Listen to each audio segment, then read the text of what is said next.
in this chapter, we're going to be talking about univariate calculus or univariate derivative. And here I would like to once again inform you of the available resources, materials. One is the summary notes, another is the slides that I created, especially for this chapter. Okay, so let's look at the slides. So first, what is calculus? Calculus is the mathematical study of change, and here the keyword is change. That's the theme of the subsequent study, okay, for this chapter. And differential calculus examines how y changes with the change in x. So this is a slope concept, right? Change, how y changes, which is delta y, with the change in x, that's delta x. So it's basically delta y over delta x. So that's here. So if we have 2 points, right, and the coordinates of those points are x1, y1, x2, y2, then the slope between these 2 points, the slope of a line that connecting these 2 points is delta y over delta x, which is y2 minus y1 over x2 minus x1. And if those 2 points are from a functional curve, then this line that connects those 2 points is called a secant line. Then the slope delta y over delta x, namely y2 minus y1 over x2 minus x1, or f of x2 minus f of x1 over x2 minus x1, which is actually y2 minus y1, right? Those are the same. That is the slope of secant line. Okay, then there is another slope concept, which is actually similar. That is called the slope of the tangent line. And here, this is the expression. Okay, fx1 plus delta x, that is actually, you can consider this as being y2 minus fx1, that is y1. So the top is delta y, the bottom is delta x. So it's basically delta y over delta x, but that is a special case in a case where delta x is approaching to 0. Okay, so this is what the limit means. So here it is the concept of slope of tangent line, and I'm gonna use my document camera to demonstrate to you the relationship between these two.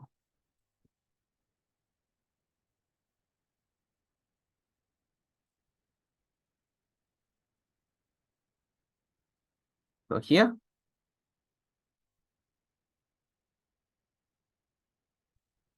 this is week 3. And here, let's just draw a functional line, functional curve, I'm sorry, y equals to fx. Okay, so here, say we draw a quadratic form, right? And we have 2 dots, dot 1, dot 2, and the coordinate of dot 1 is x1, y1. The coordinate of dot 2 is x2, y2. Okay, and the line that connects both, connects point 1 to point 2, here we call it the secant line, right? And here, as you're looking at x1, at point 1, so if we were to draw a tangent line, this line should just touches this curve at this point. Okay, so that's a tangent line probably here. Okay, as you're looking between the blue line, so the blue line is the secant line, and the red line is the tangent line. Okay, and here, as you can see, the blue line is steeper than the red line. But what will be the consequence if point 2 now approaches to point 1? Say point 2 now moves to here. then the new secant line is gonna be flatter, right? As you can see, it's almost parallel to the red line, right? So that's the concept of secant line and tangent line. So for the secant line, its slope for a secant line, its slope is just delta y over delta x, right? And here we don't have a requirement of how close 0.1 and 0.2 to be. So possibly delta x could be big, right? As the original 0.1 and 0.2 are, right? But tangent line is the case of limit delta x approaches to 0. That means these 2 points should be very close horizontally, right? And fx plus delta x minus fx over delta x, it is basically delta y over delta x, but it is a special case that delta x is approaching to 0. You can consider the slope of the tangent line is just a special case when the 2 points of the secant line is very close to each other, right? Okay, so when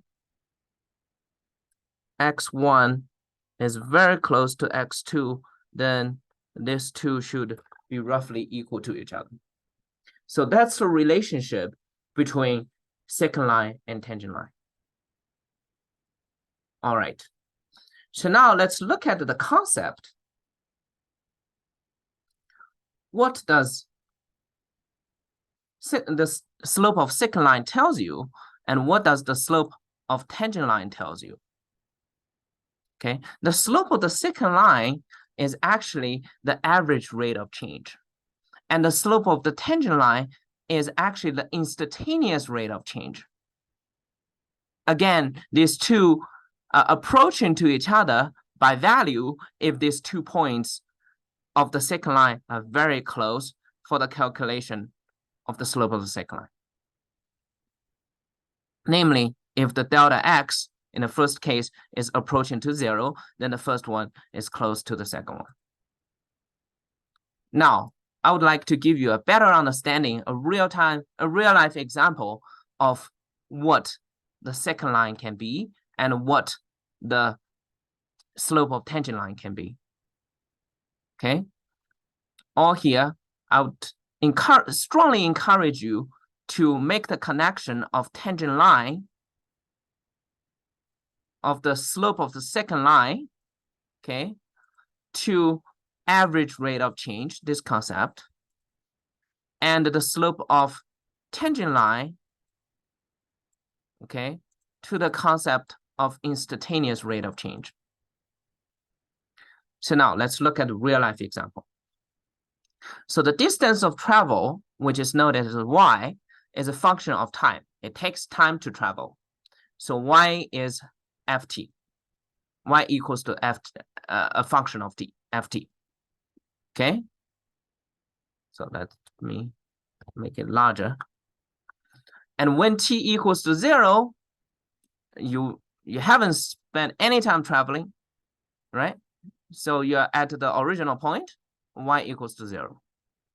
And when t equals to 20 hours, y equals to 1,000 miles, then you can calculate the average speed of this trip, which is delta y, which is 1,000 miles, minus where you started, which is 0. So the distance traveled for this 20 hours is 1,000 miles, right? And you're using 20 hours, which is the time, ending time minus the starting time, okay? So here you have the average speed, which is 50 miles per hour. All right. Now, first, speed is the concept of distance per time. That's why the unit actually tells you it's miles, which is distance, per hour, which is time. Okay, so it is basically y, delta y per delta t, right? So that's one. And also note that this 50 miles per hour is only a concept of average speed, right? Possibly you spend 18 hours traveling, you spend 2 hours taking a meal, right? We don't know. But here we are only looking at the starting point, we're only looking at the end point, and we are only looking at how much time has elapsed for this trip. And then we just make this division. So this 50 miles per hour is an average speed, and as you can see, it is only a rough estimate of your speed, not accurate, right? It only tells you, okay, for this 20 hours, on average, each hour you travel 50 miles per hour. Each hour you travel 50 miles. But that is not necessarily accurate. What is accurate is, like here, on the left, this round-ish thing, that's the odometer. I'm using a Formula 1 odometer to demonstrate. On your car, there is an odometer as well, and the odometer actually tells you at this moment what your speed is, right? So the odometer, that is the instantaneous rate of change, right? At this moment, you can travel 65 miles per hour, right? Depending on where the indicator of the odometer is, right? But next moment, you may slow down, or you may increase up, you may speed up, right? Then your speed may change. So as you can see, the slope of the tangent line, it tells you at any point of this graph what the rate of change is, right? So the derivative, which is the slope of the tangent line to this function at any point, then it tells you accurately at every single moment of your driving what your actual speed is. So that's why we're going to derivative or the slope of the tangent line for a more accurate reading of the change at any point. Okay, to demonstrate even clearly, let's go back to the previous graph. So here at point 1, you have this slope of this tangent line. At point 2, you have the slope of a different tangent line. That tells you at this point how your function is going to be, right? At this point, the slope is steep. That tells you, oh, the function is going to grow more rapidly than the slope here, which is much flatter. So this is the concept of average rate of change, which is a general delta y over delta x, versus instantaneous rate of change, which is the slope of tangent line at any point on this graph.